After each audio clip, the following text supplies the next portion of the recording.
Welcome back to my channel. யாரெல்லாம் சேனலை இன்னும் சப்ஸ்கிரைப் பண்ணிக்கோங்க. இன்றைக்கி வந்து நம்ம பீமாவில் தான் எடுத்தோம். ஏன் பீமாவில் 4 கிராம்ஸ் எடுத்தால் 2000 ஆஃபர் விட்டுருந்தாங்க. அதே நம்ம ஸ்க்ராட்ச் கார்டு ஒன்று இருந்துச்சு. 100 ருபீலேருந்து 200 ருபி வரைக்கும் இருந்துச்சு. அதில் நான் 90 ருபீஸ் வந்துச்சு. 90 இன்ட்டு நம்ம எவ்வளோ கிராம் எடுத்துருக்கோம் அவ்வளோ 850 ருபீஸ் இதில் கூட வந்துச்சு. சரி, போன உடனே இந்த நெக்லஸ் தான் நான் வெயிட்லெஸ் தான் எடுக்கணும்னு முடிவு பண்ணியிருந்தேன். ரொம்ப நாளாக ஆசை இருந்துச்சு. சரி, இந்த நெக்லஸ் பார்த்த உடனே பிடிச்சி போச்சு. மேங்கோ டிசைனு 2 ஸ்டோன் வச்சது. நான் நிறைய ஸ்டோன் இருக்கிறது எடுக்க மாட்டேன். இப்போ உங்களுக்கே தெரியும் எவ்வளோ ஆயிருக்கான்ட்டு. நாம் எடுக்கும்போதே ஒரு கிராம் 8609 ருபீஸ் இருந்துச்சு.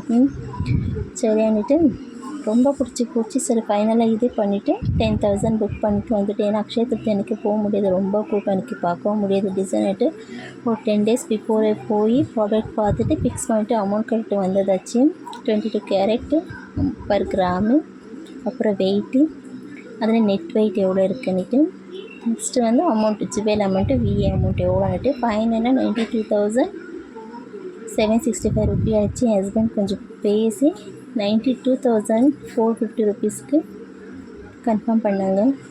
சரி, ஓகே ஆச்சு. பில்லெல்லாம் பே பண்ணி நகை வீட்டுக்கு எடுத்துகிட்டு வந்தது ஆச்சு. எடுத்துகிட்டு வந்து போட்டு ஒரு வீடியோ கூட போட்டிருக்கேன். இந்த நெக்லஸ் வாங்குறதுக்குள்ளே போதும் ஆகிடுச்சு. அவ்வளோ நைஸ் வச்சதாச்சு என் ஹஸ்பண்டுக்கு. இந்த ஹஸ்பண்டுங்களும் அப்படி தான், கேட்ட உடனே வாங்கி தர மாட்டாங்க. பாருங்க எப்படி இருக்குன்னுட்டு. ஃபைனல் லுக்கு நல்லா இருக்குல்ல எனக்கு போட்டிருக்கிறதுக்கு. நான் அவ்வளோ கஷ்டப்பட்டு வாங்கினது கூட இப்போ எனக்கே கொஞ்சம் ஹாப்பியாக இருக்குது. இந்த நகை வாங்கின உடனே அவங்க சொன்னதெல்லாம் மறந்துட்டேன். அவங்க திட்டினதெல்லாம் பாருங்கள் எவ்வளோ ஹாப்பியாக ஃபீல் பண்ணுறேன். சப்ஸ்கிரைப் பண்ணிக்கோங்க சேனலை.